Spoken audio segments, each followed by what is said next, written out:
Hi everyone, how you. देखो, last video में हमने 5.1 किया था। 5.2 आपके सिलेबस में नहीं है बिकॉज वो इस बार जो सीबीएसई ने निकाला है उसके अकॉर्डिंग वो डिलीटेड है। ठीक है, तो 5.3 करते हैं। 5.2 अच्छा है नहीं है बिकॉज वो थोड़ी थोड़ी क्या बहुत टफ एक्सरसाइज थी, तो अच्छी बात है। तो आपका थोड़ा सा बर्डन कम हुआ है। 5.3 करते हैं। तो 5.3 करने से पहले मैं आपको थोड़ा सा कुछ इंट्रोड्यूस करवा देती हूँ कि इस एक्सरसाइज में करेंगे क्या है, क्या चीज़ें। ठीक है, तो स्टार्ट करते हैं। पहले देखो, यहाँ पे हम पढ़ेंगे पैरामीट्रिक इक्वेशंस। Parametric equations. अच्छा, ये क्या होते हैं पैरामीट्रिक इक्वेशंस, पहले ये समझते हैं। अभी तक क्या था, जब हम 5.1 कर रहे थे, आपको कुछ ना एक्स और वाई मिक्स करके क्वेश्चन गिवन था, जैसे x square y plus x y plus y square equal to 3, ऐसे था। और आपको क्या निकालना था, आपको निकालना था d Y by D x. Means आपको ना हर बार एक कोई ऐसा फंक्शन गिवन है जहाँ पे एक्स और वाई एक साथ कहीं ना कहीं इक्वेशन में इंडल्ज है, तो वहाँ से आपको d Y by D x निकालना था। बट पैरामीट्रिक क्या कहता है, पैरामीट्रिक इक्वेशन कहता है कि x जो होगा एक फंक्शन होगा किसी भी वेरिएबल का, function of t। Let's say आपके बेसिकली इसमें ना t यूज करें, फंक्शन ऑफ t। और y भी ना अलग फंक्शन है, y is again a function of t। Function of t means x और y ना एक दूसरे पे डायरेक्टली डिपेंड नहीं है, इनडायरेक्टली।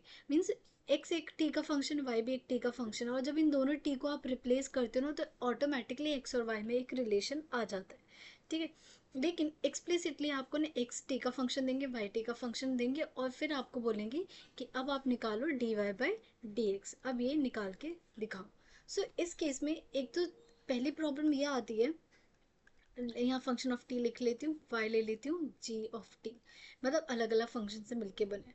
तो पहली प्रॉब्लम बस ये आती है, अभी तक क्या आता ना 5.1 में आप एक्स के रिस्पेक्ट में डिफ्रेंशिएट कर रहे थे या वाई के रिस्पेक्ट में डिफ्रेंशिएट कर रहे थे। Now in this case you will differentiate with respect to t, क्योंकि अब एक्स टी का फंक्शन है तो टी के रिस्पेक्ट में करोगे। सिमिलरली यहाँ पे आप क्या निकालोगे, डी वाई अपॉन में क्या निकालोगे, डी टी निकालोगे, कि वाई के टी के रिस्पेक्ट में डिफ्रेंशिएट निकालोगे। ओके, उसके बाद क्योंकि हमें निकालना है डी वाई अपॉन में डी एक्स, तो आपको क्या करना है, आपको करना है डी वाई अपॉन में डी टी अपॉन में डी एक्स अपॉन में डी टी, ये अलग से निकालना है। ये निकाल के और यहाँ पे पुट कर देना। तो ये होती है, तो पैरामीट्रिक इक्वेशन वो होती है जहाँ पे एक्स और वाई जो भी वेरिएबल्स है वो किसी दूसरे वेरिएबल पे डिपेंड करते हैं, डायरेक्ट डिपेंड ना करके। अब टी को रिप्लेस करोगे तो आप देखोगे कि x and y are also dependent to each other, but x t का फंक्शन होता है, वाई टी का फंक्शन होता है। तो ये था हमारा पैरामीट्रिक। तो करना क्या है, आपको एक्स जिसका भी फंक्शन दे रखा है D x by D T निकालना है, वाई का D Y by D T निकालना है, और लास्ट में ये D Y by D X निकालने के लिए D Y upon D T upon में D x by D T करना है। तो ये आपको पूरा प्रोसीजर करना है। प्रॉब्लम बस इतनी आएगी कि आपको जब टी के रिस्पेक्ट में डिफरेंशिएट करोगे, अभी तक एक्स में आदत थी पर कोई नहीं। जैसे हमने लास्ट क्वेश्चन किया था ना, जिसमें हमने D Y by D X और D x by D Y निकाला था, वही सेम चीज़ें हम यहाँ पे करेंगे। तो स्टार्ट करते हैं फर्स्ट क्वेश्चन से। तो देखो हमारे सामने ये एक्स है। ठीक है, ये किसका फंक्शन है, यहाँ ए को हम कांस्टेंट लेंगे ए बी सी डी, ठीक है, जब तक ये मेंशन ना करे। और टी हम यहाँ देख सकते हैं टी का फंक्शन है, वाई भी किसका फंक्शन है, टी का फंक्शन है। तो सबसे पहले आप निकालोगे तो ये एक करके दिखा देते, डिफ्रेंशिएट करोगे विद रिस्पेक्ट टू टी। तो यहाँ पे क्या लिखोगे, टी के रिस्पेक्ट में कर रहे हो तो डी एक्स अपॉन में क्या आ गया, डी टी। प्रोसेस सेम है, ए अभी भी एज इट इज रहेगा। देखो जब टी स्क्वायर का करोगे, सबसे पहले पावर का करोगे, तो यहाँ पावर 2 और यहाँ पावर 1 कम हो गई। डन। एंड देन टी का टी के रिस्पेक्ट में क्या आता है, टी का टी के रिस्पेक्ट में 1 आता है। तो क्या आंसर आ गया, 2a टी आ गया। सिमिलरली अब हमें निकालना है डी वाई अपॉन में डी टी। तो 2 और ये तो कांस्टेंट है, तो साइड में लिख दो 2a। और t का t के रिस्पेक्ट में क्या आएगा, 1, क्योंकि सोचो डी टी अपॉन में D T will give you 1। तो ये आ गया आपके पास 2a। आपको निकालना क्या है, निकालना है हमें डी वाई अपॉन में डी एक्स। तो जब डी वाई अपॉन में डी एक्स निकालना है, तो क्या मैं इसको ऐसे लिख सकती हूँ, डी वाई अपॉन में डी टी अपॉन में डी एक्स अपॉन में डी टी। इससे क्या होगा, देखो डी टी से डी टी का आंसर करके D Y by D X ही तो आ रहा है। So D Y by D X निकालने के लिए आप D Y by D T की वैल्यू पुट करो 2a, और D by D x by D T value put करो 2a t। तो 2a से 2a cancel, 1 upon t is the answer. So therefore जो आपका d Y by D x है वो क्या आ गया, वो आ गया 1 अपॉन टी। तो आप ये देख सकते हो हमें y और x का फंक्शन नहीं पता कि y और x फंक्शन क्या बनेगा, लेकिन हमें d Y by D x जरूर निकाल सकते हो। ठीक है, तो ये मैजिक होता है। नाउ हमारे सामने फर्स्ट क्वेश्चन का सेकंड पार्ट है, ठीक है, इसको डिफरेंशिएट करते हैं। तो अगेन एक्स टी का फंक्शन है, तो डी एक्स अपॉन में डी टी निकालते हैं। तो यहाँ पे टू और ए तो एज इट इज हो जाएगा। जब टी स्क्वायर का करेंगे पहले पावर का, तो पावर का टू और एक पावर कम हो गई, डन। इनटू टी का टी के रिस्पेक्ट में क्या आएगा, वन आएगा, हो गया। तो ये आ गया हमारे पास फोर ए टी। सिमिलरली अब निकालते डी वाई अपॉन में डी टी। ए कांस्टेंट है एज इट इज, टी की पावर फोर है तो क्या करेंगे, पहले पावर का करेंगे तो फोर और टी की पावर क्या बन गई, थ्री। इंटू टी का टी के रिस्पेक्ट में क्या आएगा, डिफ्रेंसिएशन वन आएगा। तो जब हमें डी वाई अपॉन में डी एक्स निकालना है तो कैसे निकालेंगे, डी वाई अपॉन में डी टी ब्रैकेट में डी एक्स अपॉन में D t. D Y upon D t वाले पुट करो तो ये आ जाएगा four a t cube. D x by D t put करो तो ये आ गया फोर ए टी। फोर ए से फोर कैंसिल, टी से एक टी कैंसिल होके बचेगा सिर्फ टी स्क्वायर। तो d Y by D x कितना आ गया आपके पास, टी स्क्वायर आ गया। तो ये था हमारा सिंपल बेसिक सा क्वेश्चन, तो जो वन मार्कर के लिए इंपॉर्टेंट होता है। नेक्स्ट सेकंड क्वेश्चन करते हैं। Again x is a function of t, y is a function of t। तो जब मैं D x upon D T निकालूंगी, ठीक है, तो for as it is t का t के साथ डिफ्रेंसिएशन क्या आ जाएगा, one. Now D Y upon में डी टी, अच्छा ये चीज़ मैंने देखो बताया था जब फर्स्ट क्लास हमने की थी। यहाँ पे देखो टी की पावर क्या है, वन। सबसे पहले फोर कांस्टेंट है तो फोर तो बाहर आ गया। टी की पावर वन है तो इस वन को ऊपर हम लिखते हैं माइनस वन, ठीक है, और नीचे एक वैल्यू बढ़ा देते हैं। भूल जाओ, भूल गए तो देख लो डी बाई डी एक्स। अब जब भी हम वन अपॉन एक्स की पावर है, जो मैंने कहा था डायरेक्ट लर्न रखना, आप क्या करोगे, पहले ये जो भी पावर है उसको माइनस के साथ लिख दो, अपॉन में नीचे एक पावर हम इंक्रीज कर देते। तो आई यूज द सेम कॉन्सेप्ट, तो यहाँ से आ गया minus four upon T square. ये तो अच्छे से याद रखना, देखो ये वाला जो है ना अब यूज होने वाला है हर क्वेश्चन में, ज़्यादातर क्वेश्चन में ये वाला कॉन्सेप्ट यूज होगा। नाउ अब हमें निकालना है डी वाई अपॉन में डी एक्स। तो क्या लिखेंगे, डी वाई अपॉन में डी टी अपॉन में डी एक्स अपॉन में D t. What is d Y by D t, d Y by D t आपके पास है माइनस फोर अपॉन में t square. Now what is d x upon D t, d x upon D t is four. तो ये वाला four कहाँ जाएगा, इसके पास जाएगा, तो ये आ जाएगा माइनस, तो ये आ गया माइनस फोर से फोर कैंसिल, तो minus one upon T square is the answer. ये हमारा आंसर है, ठीक है। सेम थर्ड सेकंड पार्ट करते हैं, आसान है वो भी। देखो टी का फंक्शन है, वाई भी टी का फंक्शन है, तो direct D x upon D T निकालते हैं। जब D x upon D T निकालेंगे, टी का डिफ्रेंसिएशन टी के रिस्पेक्ट में वन प्लस, देखो ये फिर से वन बाई टी आ गया ना, पावर क्या है टी की, वन। तो यहाँ लिख देंगे माइनस वन और नीचे एक पावर हम क्या कर देंगे, इंक्रीज। तो क्या आ गया हमारे पास, one minus one upon T square. Similarly यहाँ पे निकालते हैं डी वाई अपॉन में डी टी।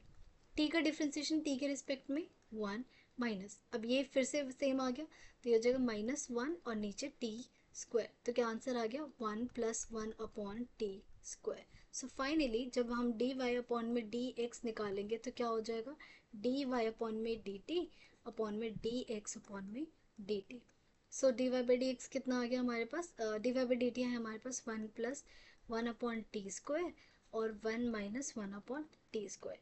तो देखो सबसे पहले एलसीएम लेके सिंप्लीफाई कर लेते हैं। एलसीएम लोगे टी स्क्वायर तो हो जाएगा T square plus one upon में टी स्क्वायर लोगे तो यहाँ हो जाएगा टी स्क्वायर माइनस वन, ये और ये कैंसिल हो गया, तो final answer is t square plus one upon में टी स्क्वायर माइनस वन, ठीक है। ये था, ये तो अभी तक हमारे बेसिक क्वेश्चन थे। Now this is question number third, और ये इंपॉर्टेंट है, अच्छा क्वेश्चन है। एक्स टी का फंक्शन, वाई भी टी का फंक्शन, तो सबसे पहले हम निकालते हैं डी एक्स अपॉन में डी टी। अब जब D x upon D T निकालेंगे तो क्या ये आपको फ्रैक्शन दिख रहा है, और ये भी फंक्शन ऑफ टी है, ये भी फंक्शन ऑफ टी है, तो क्या लग जाएगा हमारा क्वोशंट रूल। क्वोशंट रूल लगाएंगे तो नीचे सबसे पहले जो भी है उसकी पावर क्या हो जाएगी, स्क्वायर, तो टी की पावर स्क्वायर का होल स्क्वायर। अब फिर नीचे वाली term as it is, and then अच्छा कई बार क्या होता है ना, डी वाई बाई डी एक्स लिखना बार बार टीडियस हो जाता है, तो हम जो भी फंक्शन है उसकी पावर डैश लिख देते हैं, वन मत समझना, इट इज़ अ डैश, ठीक है, वो भी रिप्रेजेंट करता है। तो मैं वही लिख रही हूँ because d y d x लिखना थोड़ा टीडियस काम हो जाएगा। तो वन प्लस लॉग टी की पावर डैश माइनस, अब one plus log t as it is, और किसका डिफ्रेंसिएशन करेंगे, हम डिफ्रेंसिएशन करेंगे टी स्क्वायर का डैश डैश, ये यहाँ बता देते हैं, इसका मतलब है डिफ्रेंसिएशन। डन, बस अब इसे ओपन करते हैं। टी स्क्वायर, बताओ 1 का डिफ्रेंसिएशन क्या होगा, 1 का डिफ्रेंसिएशन 0 प्लस लॉग टी का टी के रिस्पेक्ट में, तो पहले लॉग क्या कहता है, जो भी एंगल में है उसको नीचे भेज दो, तो 1/t नीचे आ गया। नाउ टी का टी के साथ डिफ्रेंसिएशन क्या आता है, 1 आता है, खत्म हो गया। Minus 1 plus log t as it is, t square का डिफ्रेंसिएशन करेंगे तो पहले पावर का करेंगे 2 और टी की पावर 1, राइट, एंड टी का टी के रिस्पेक्ट में क्या आएगा, 1 आएगा। तो ये आ गया हमारा डिफ्रेंसिएशन, और नीचे देखो टी की पावर क्या हो जाएगी, 4 हो जाएगी। अब जो जो कैंसिल हो रहा है कर लो। देखो टी स्क्वायर और ये टी कट के यहाँ पे वैल्यू बच जाएगी टी माइनस, अब यहाँ देखो 2t है और ये तो मल्टीप्लाई करेंगे तो यहाँ आ जाएगा -2t minus 2t log T upon में, देखो ये माइनस है ना तो साइन चेंज कर देगा, और t के पावर 4। सो फाइनली आंसर यहाँ पे देखो कुछ कैंसिल होके ये आ जाएगा -t minus 2t log t upon में t की power 4। I can see t दोनों में कॉमन है, t कॉमन ले लो तो बचेगा -1 -2 लॉग टी अपॉन में टी की पावर 4। तो आंसर इज -1 -2 लॉग टी की पावर क्यू। ये आ गया हमारे पास dx/dt। सिमिलरली अब हमें मेहनत करनी है dy/dt के लिए, तो पहले y फंक्शन देख लेते हैं। y फंक्शन हमारे पास 3 + 2 लॉग टी अपॉन में टी, ये है फंक्शन, डन। तो मैं नीचे लिखती हूँ इसका डिफ्रेंसिएशन। तो अब हम इसमें डिफ्रेंशिएट करेंगे तो क्या अप्लाई करेंगे, क्वोशिएंट रूल, dy/dt। तो सबसे पहले नीचे जो है उसकी पावर 2 हो जाएगी, फिर नीचे वाला फंक्शन एज इट इज, किसका डिफ्रेंसिएशन, 3 + 2 लॉग टी का differentiation minus 3 + 2 log t as it is, और t का डिफरेंशिएशन, ये 1 मत समझना है, डिफरेंशिएशन है। Okay, now t as it is, bracket है, मल्टीप्लाई है, एक सेकेंड, ब्रैकेट 3 का differentiation 0 plus 2, what is the differentiation of log t, log कहते हैं जो भी एंगल में उसको पहले नीचे भेज दो, ठीक है, एंड देन t का t के रिस्पेक्ट में क्या आता है, 1 आता है। नाउ माइनस 3 + 2 log t आपका एज इट इज, और t का डिफरेंशिएशन t के रिस्पेक्ट में 1, और नीचे t के पावर क्या हो गए हमारे पास, स्क्वायर। बस अब इसे देखो, ये t इस t से कैंसिल होके क्या बचेगा, 2 माइनस, यहाँ से माइनस अप्लाई कर दो तो -3 - 2 log t, और नीचे अच्छा एक और t तो कहीं था, नहीं था, हाँ ये तो कैंसिल हो गया, और नीचे हमारी वैल्यू डिनोमिनेटर में टी स्क्वायर। तो फाइनली आंसर क्या आ गया, प्लस माइनस से माइनस हो जाएगा, -1 - 2 लॉग टी अपॉन में टी स्क्वायर।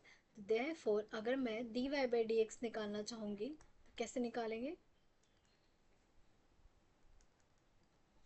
इसको हमें dy/dt और dx/dt की वैल्यू क्या करनी है, रिप्लेस करनी है। dy/dt तो मुझे दिख रहा है ये है -1 - 2 लॉग टी अपॉन में टी स्क्वायर, ठीक है, और dx/dt एक बार नोट कर लेते हैं, ये रहा dx/dt, ये -1 - 2 लॉग टी अपॉन में टी क्यूब, ये है -1 - 2 लॉग टी अपॉन में टी क्यूब। देखो ये पूरा का पूरा टर्म इससे हो गया कैंसिल, और ये टी स्क्वायर कहाँ जाएगा, ऊपर, और ये वैल्यू कहाँ जाती है, यहाँ पे। तो इसे सॉल्व करेंगे तो सबसे पहले टी क्यूब ऊपर चला गया, टी स्क्वायर नीचे, तो what is the answer, t. Therefore dy/dx is equal to t is the answer. ऐसी फोर्थ क्वेश्चन है, वो भी है आसान लेकिन थोड़ा सा ना लेंदी है, जैसे हमारा ये क्वेश्चन लेंदी था वैसे ही फोर्थ क्वेश्चन है, तो एक बार फोर्थ क्वेश्चन लिख लेते हैं। Now this is question number 4। देखो आपको x दे रखा है, y दे रखा है, हमें dy/dxt नहीं है यहाँ पे, सॉरी x है, dy/dx की वैल्यू निकालनी है जब t की वैल्यू क्या हो, +2 हो। तो पहले हमें फाइंड क्या करना पड़ेगा, dy/dx। तो स्टार्ट करते हैं, तो ये हमें पता है सबसे पहले dx/dt निकालना है, तो यहीं से निकाल लेते हैं dx/dt। अब देखो यहाँ पे फिर से फ्रैक्शन, यहाँ भी देखो टी है, नीचे भी टी है, मतलब लगेगा क्वोशिएंट रूल। इसमें देखो टू और बी ना कांस्टेंट है, तो टू और बी को पहले ही ना ब्रैकेट के बाहर लिख लो, वरना ये प्रॉब्लम क्रिएट करता है। और यहाँ पे लगाते हैं क्वेश्चन रूल। तो नीचे वाली वैल्यू 1 + t² का होल स्क्वायर हो जाएगा, फिर 1 + t² एज इट इज। अब मैं डायरेक्ट बता रही हूँ, टी का डिफ्रेंसिएशन क्या हो जाएगा 1 माइनस, अब टी एज इट इज लिखेंगे। अब किसका 1 + t² का डिफ्रेंसिएशन, तो एक काम करते हैं ना, लिख ही देती हूँ ताकि आपको याद रहे। ये डिफ्रेंसिएशन हो रहा है t as it is and 1 + t² का डिफ्रेंसिएशन यहाँ लिखते हैं। अब देखो नीचे वाला तो अभी भी स्क्वायर रहेगा, नीचे कभी भी ओपन नहीं करते, जो है ना जैसा है वैसे रहने देना, t² एज इट इज। अब यहाँ पे डिफ्रेंसिएशन करेंगे और 2 भी बाहर है, ब्रैकेट लगा लेते हैं। 1 + t² एज इट इज, ठीक है, ब्रैकेट इस्तेमाल करेंगे और t का डिफ्रेंसिएशन क्या आएगा 1 माइनस, अब t एज इट इज और 1 का डिफ्रेंसिएशन क्या आएगा 0 प्लस t² का डिफ्रेंसिएशन क्या आ जाएगा हमारा 2t। ये आ गया डिफरेंस, बस अभी से अच्छे से लिख लेते हैं। 2b ब्रैकेट में देखते क्या है, 1 + t², 1 से मल्टीप्लाई करने पे -2t² और नीचे वैल्यू हमारे पास आ जाएगी 1 + t² का होल स्क्वायर, ठीक है।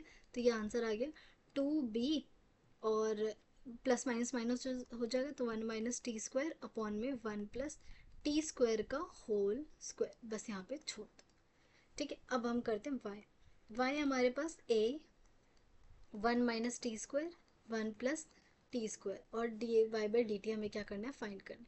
फाइंड करते हैं dy/dt। अगेन देखो क्वेश्चन रूल लगेगा, क्यों, क्योंकि ये फ्रैक्शन है, ये भी t है, यहाँ भी t है, तो a बाहर रख लेते हैं और लगाते हैं क्वेश्चन रूल। तो नीचे क्या करेंगे 1 + t² का होल स्क्वायर, फिर 1 + t² एज इट इज और ऊपर वाले का पहले डिफ्रेंसिएशन, तो 1 - t² का डिफ्रेंसिएशन माइनस, अब 1 - t² एज इट इज और नीचे वाले का डिफ्रेंसिएशन 1 + t² का होल का डिफ्रेंसिएशन हो गया। बस अब इसे लिख लेते हैं ब्रैकेट में, नीचे 1 + t² का होल स्क्वायर रहने देते, 1 + t², ओके, 1 का डिफ्रेंसिएशन 0 माइनस t² का differentiation 2t minus 1 - t² as it is, 1 का डिफ्रेंसिएशन 0 और t² का डिफ्रेंसिएशन 2t। तो बस ये हो गया डिफ्रेंसिएशन। अब इसे अच्छे से सिंबल कर लेते हैं a, जब माइनस से मल्टीप्लाई करेंगे तो यहाँ से आएगा -2t और फिर -2t से ये करेंगे तो -2t³। यहाँ करते हैं, देखो ये 2t और ये माइनस, तो -2t और ये माइनस माइनस हो जाएगा +2t³ और ये ब्रैकेट में नीचे आ जाएगा 1 + t² का होल स्क्वायर। कुछ कैंसिल हो रहा है, हाँ ये और ये देखो पूरा कैंसिल हो गया, तो ये आ गया -4t, तो ये आ गया -4at और नीचे में 1 + t² का होल स्क्वायर। डन। अब हमें निकालना है dy/dx। dy/dx का मतलब है dy/dt और dx/में dt। dy/dt तो यही दिख रहा है, -4at अपॉन में 1 + t² का होल स्क्वायर, ठीक है। और dx/dt देखते कहाँ है, dx/dt ये रहा 2b 1 - t² देखते हैं 2b, मैं एक बार लिख लेती हूँ, ये रहा हमारे पास। तो देखो ये पूरा तो कैंसिल हो गया, डन।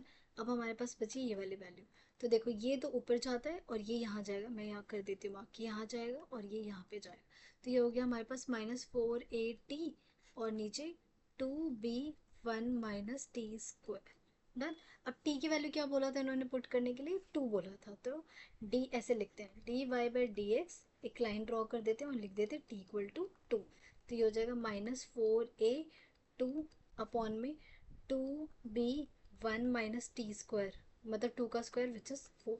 देखो ये 2 से 2 कैंसिल, ये आ गया -4a अपॉन में -3b, माइनस से माइनस कैंसिल, 4a अपॉन में 3b। तो दिस इज योर आंसर, ये हमारा आंसर। नाउ देखो जो क्वेश्चन नंबर 5 है ना, ये बहुत इंपॉर्टेंट है। ये इसलिए इंपॉर्टेंट है क्योंकि अगर आप एक यहाँ सबसे पहले यहाँ पे हमें क्वेश्चन लर्न करना होता है, क्वेश्चन लर्न, क्योंकि क्वेश्चन जब तक पता नहीं होगा कि किसका क्वेश्चन है आप आंसर निकाल ही नहीं पाओगे, तो इसलिए ये क्वेश्चन लर्न करना बहुत इंपॉर्टेंट है। बाकी सोल्यूशन तो आसान है, right?